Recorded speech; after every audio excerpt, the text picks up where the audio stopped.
नमस्कार साथियों, आप सभी का बहुत-बहुत स्वागत है एग्जाम यार्ड क्लासेज में। यूपी ट्रिपल एससी पेट 2023 का नोटिफिकेशन बहुत जल्द जारी होने वाला है।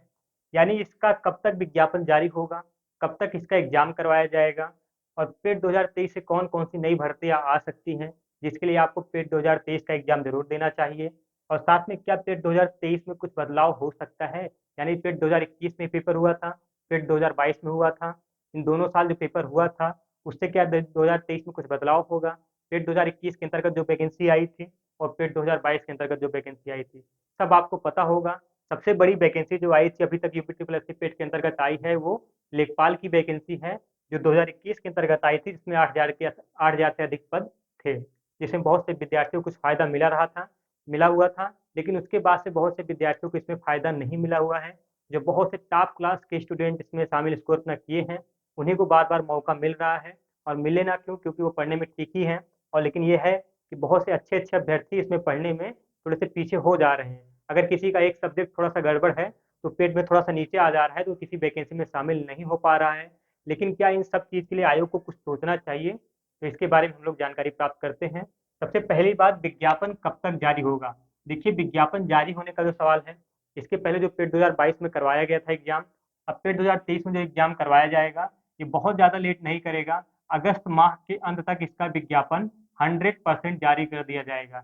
यानी इसका आवेदन फॉर्म अगस्त माह में ही आपका लेना शुरू कर देगा।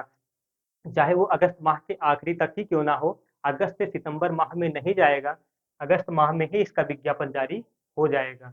तो इस तरीके से आपके पास ज़्यादा वक़्त नहीं बचा है। और रही बात परीक्षा कब तक करवाई जाएगी, तो इसका जो एग्ज़ाम करवाया जाएगा, ये 100% मान के चलिए कि आप अक्टूबर में इसका एग्ज़ाम करवा लिया जाएगा। अक्टूबर माह में ही इसका एग्ज़ाम करवा लिया जाएगा और नवंबर या दिसंबर तक जो है इसका रिज़ल्ट भी दे जारी कर दिया जाएगा। नवंबर या दिसंबर में इसका रिज़ल्ट भी जारी कर दिया जाएगा। अब रही बात कि पेट 2023 के अंतर्गत कौन-कौन सी भर्तियाँ आ सकती हैं। तो देखिए, पेट 2023 के अंतर्गत जो वैकेंसियाँ आने वाली हैं, उसमें आपके जूनियर असिस्टेंट की भर्ती आ सकती है, साथ में लेखपाल की भी आ सकती है, कुछ पद वैकेंसीज़ आ सकती हैं इसमें पद। कृषि प्राविधिक के भी आ सकते हैं, जेईई का और एएसओ का भी आ सकता है। लोअर की कुछ भर्तियाँ इसमें देखने को मिल सकती हैं। अगर आप लोअर पीसीएस की तैयारी करना चाहते हैं या लोअर की अदर भी पोस्टेज होती हैं, अगर आप इसकी तैयारी करना चाहते हैं तो आपके लिए ये एग्ज़ाम बहुत ज़्यादा मस्ट है। आपको इसमें अच्छे नंबर लाने होंगे। साथ में शिक्षक भर्ती और स्वास्थ्य विभाग को भी इसके अंतर्गत पेट के अंतर्गत करवाने लगा है। तो कुछ शिक्षक भर्तियाँ हैं जो इसके अंतर्गत आती हैं, तो उसकी भी तैयारी आपको बहुत इम्पोर्टेंट हो गया है कि इसके इस पेट को एग्ज़ाम को आपको देना ही देना है और साथ में अच्छे मार्क्स भी इसमें प्राप्त करने हैं। नहीं तो आप सारी वैकेंसियों से क्या हो जाएँगे, बाहर हो जाएँगे। अगर आपको यूपी ट्रिपल एससी की तैयारी करनी है, तो सबसे पहले आपको पेट की तैयारी के लिए शुरू हो जाना पड़ेगा अभी से ही, क्योंकि आपके पास ज़्यादा वक़्त नहीं बचा है। आप मान के चलिए कि आप कम से कम 75 के ऊपर रहेंगे, तो फिर आपको 100 क्वेश्चन में से अगर 75 प्लस क्वेश्चन आप रहेंगे, तो आपको जो 1000 के आस-पास वैकेंसी आएगी, मतलब 1000 या उससे नीचे की जो वैकेंसी आएगी 700-800, उसमें आप शामिल होने के लिए सोच पाएँगे। नहीं तो आप सोच भी नहीं सकते हैं कि आपको वैकेंसी में शामिल होने का मौका मिलेगा, ठीक है? बहुत सारी वैकेंसियाँ हैं जिसमें आपके 78 तक गए हैं 2021 के अंतर्गत ही। 78, 79 के आस-पास भी जो है इसमें नंबर जो पाए हैं, केवल उन्हीं को एग्ज़ाम देने का मौका मिला है। और इसके अलावा जो है मंडी परिषद की भी इसमें भर्ती आ सकती है 2023 के अलावा 2023 में, ठीक है? अब फिर 2023 में क्या कुछ बदलाव हो सकता है? यानी बदलाव का मतलब ये है, जैसे आयोग को कुछ विचार करना चाहिए कि क्या एक फिक्स स्कोर कर देना चाहिए और उसी पे ही स्टूडेंट को देना चाहिए कि अगर आप 70 नंबर पा सकते हैं, तो आप सारी वैकेंसीज़ में एप्लीकेबल होंगे, यानी आप सारी वैकेंसी को देख सकेंगे। या 68 नंबर, 67 नंबर या 65 नंबर तक जो है, जैसे मान लीजिए कि अगर 2000 के ऊपर कोई पद वैकेंसीज़ हैं, तो उसमें आपको 70 नंबर लाना है।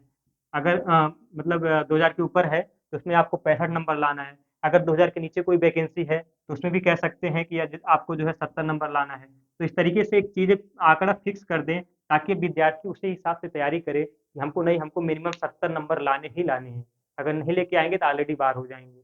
नहीं तो अगर एक विद्यार्थी के दिमाग में ये रहेगा कि 68 नंबर, 67 नंबर, 62 नंबर, 63 नंबर लेके आते रहेंगे ऐसे, तो इससे कुछ होने जाने वाला नहीं है। और रही बात सिलेबस में, तो सिलेबस इस बार इसका कुछ नहीं चेंज होने वाला है। सिलेबस जैसे था वैसे ही रहेगा, 100 क्वेश्चन ही आएँगे आपके और जैसे-जैसे क्वेश्चन बनाए जाते थे वैसे ही रहेंगे, लेवल ही वही रहने वाला है।